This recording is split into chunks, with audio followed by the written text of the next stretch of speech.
Hello friends, आज हम start करेंगे मध्य प्रदेश का सबसे पहले हम इंट्रोडक्शन देखेंगे। तो जैसा कि सब जानते हैं, मध्य प्रदेश इंडिया के एकदम सेंटर में आता है। हिंदी में बोलेंगे तो बिल्कुल भारत के बीचों बीच आता है। और इसी वजह से जवाहरलाल नेहरू ने इसका नाम हृदय प्रदेश या फिर मध्य प्रदेश दिया था। इसके पड़ोसी राज्य देखेंगे तो उत्तर में देखेंगे तो उत्तर प्रदेश से सीमा साझा करता है। और उत्तर पश्चिम में देखेंगे तो ये राजस्थान से सीमा साझा करता है। फिर इधर दक्षिण में देखेंगे तो महाराष्ट्र से सीमा साझा करता है।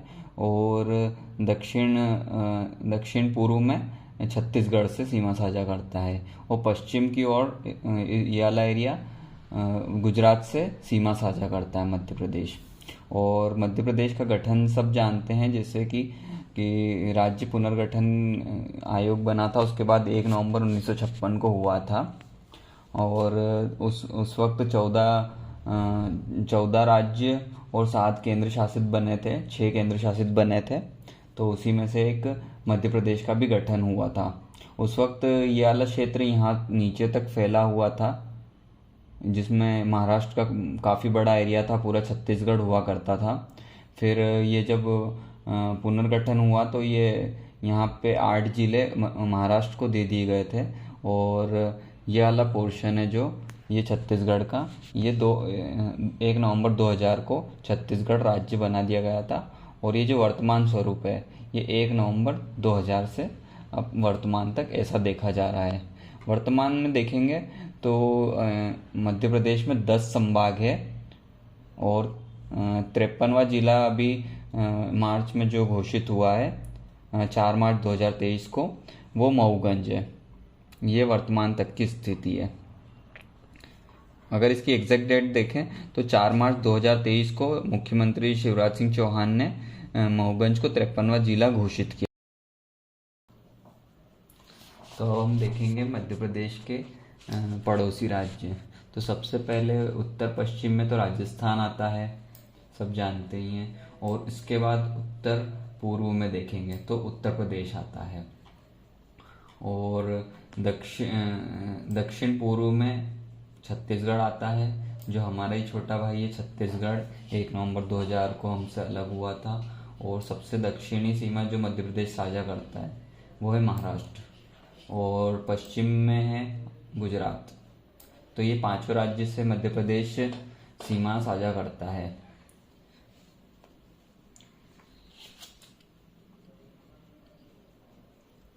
अब इसके बाद हम सभी इन पड़ोसी राज्यों की बेसिक जानकारी देख लेंगे, क्योंकि ये एग्ज़ाम में बार बार इनसे रिलेटेड क्वेश्चन पूछे जाते हैं। तो सबसे पहले है गुजरात। तो गुजरात का गठन 1 मई 1960 को हुआ था, जब बम्बई स्टेट को तोड़ के गुजरात और महाराष्ट्र बनाया गया था। तो इसका गठन हुआ था 1 मई 1960 को। इसके पहले राज्यपाल थे मेहंदी नवाज जंग और पहले मुख्यमंत्री थे जीवराज नारायण मेहता। तो इसकी राजधानी जो थी, मतलब अभी भी है, वो गांधीनगर ही है। और जो मध्य प्रदेश के जो जिले इस गुजरात से टच होते हैं वो होते हैं अलीराजपुर और झाबुआ। तो सबसे कम जिले अगर किसी राज्य से टच होते हैं तो वो है गुजरात। अब दूसरे नंबर पे है राजस्थान राज्य। राजस्थान राज्य का गठन हुआ था 30 मार्च 1949 को। और प्रथम राज्यपाल थे सरदार गुरमुख निहाल सिंह। और पहले मुख्यमंत्री थे हीरालाल शास्त्री। और राजस्थान की राजधानी देखेंगे तो जयपुर है। और मध्य प्रदेश के सीमावर्ती जिले देखेंगे जो इससे टच होते हैं, तो लगभग यहाँ से ये बॉर्डर चालू होती है। तो सबसे पहले मुरैना, फिर श्योपुर, फिर शिवपुरी, फिर गुना, फिर राजगढ़, फिर आगरमालवा, फिर मंदसौर, फिर नीमच, फिर रतलाम और फिर झाबुआ। इस तरीके से 10 जिले राजस्थान से सीमा बनाते हैं। इसके बाद अगला राज्य है उत्तर प्रदेश। उत्तर प्रदेश के बारे में जानकारी देखेंगे कि इसका गठन हुआ था 24 जनवरी 1950 को। और प्रथम राज्यपाल थी इसकी सरोजनी नायडू। तो सरोजनी नायडू के बारे में कुछ विशेष फैक्ट है, आप लोग बता दीजिएगा। और इसके बाद हम देखेंगे पहले मुख्यमंत्री थे गोविंद वल्लभ पंत। और इसकी राजधानी वर्तमान में भी यही है, लखनऊ है। और मध्य प्रदेश के 13 जिले इससे सीमा साझा करते हैं। तो सबसे पहले मुरैना, फिर भिंड, दतिया, शिवपुरी, अशोकनगर, सागर, टीकमगढ़, निवाड़ी, छतरपुर, पन्ना, सतना, रीवा और सिंगरौली, बस यही करते हैं। और ये फैक्ट ध्यान रखिएगा कि सीधी से इसकी बॉर्डर टच नहीं होती है। अगला राज्य है छत्तीसगढ़।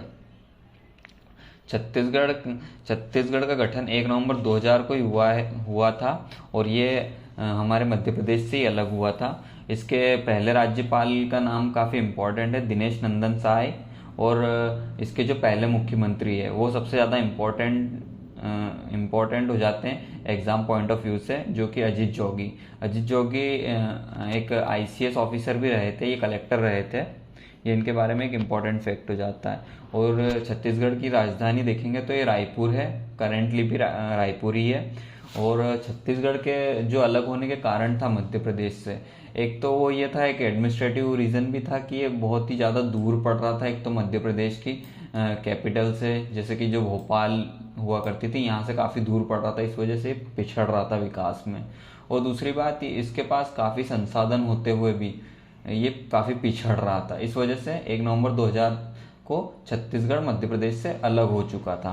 और इन सब में अजीत जोगी जी ने भी काफ़ी इंटरेस्ट लिया था। अब इसके बारे में देखेंगे कि कितने मध्य प्रदेश और छत्तीसगढ़ के कितने जिले सीमा बनाते हैं। तो मध्य प्रदेश के जो सीमावर्ती जिले हैं छत्तीसगढ़ के साथ, वो 7 जिले हैं। सबसे पहले सिंगरौली, फिर सीधी, फिर शहडोल, अनूपपुर, डिंडौरी, मंडला और बालाघाट। काफ़ी जगह ये फैक्ट देखने को नहीं मिलता है कि मंडला और छत्तीसगढ़ की बॉर्डर टच होती है नहीं, लेकिन काफ़ी ऑफिशियल्स ने ये बताया है। और मंडला के ऑफिशियल जो वेबसाइट है वहाँ पे मंडला और छत्तीसगढ़ का डायरेक्ट सीमा बनती है। तो ये मैप वगैरह में कहीं पे मिलता है, कहीं नहीं मिलता है, लेकिन ये ऑफिशियल डाटा है, मंडला और छत्तीसगढ़ की बॉर्डर बनती है। ये 7 जिले थे जो मध्य प्रदेश के छत्तीसगढ़ के साथ सीमा साझा कर रहे थे।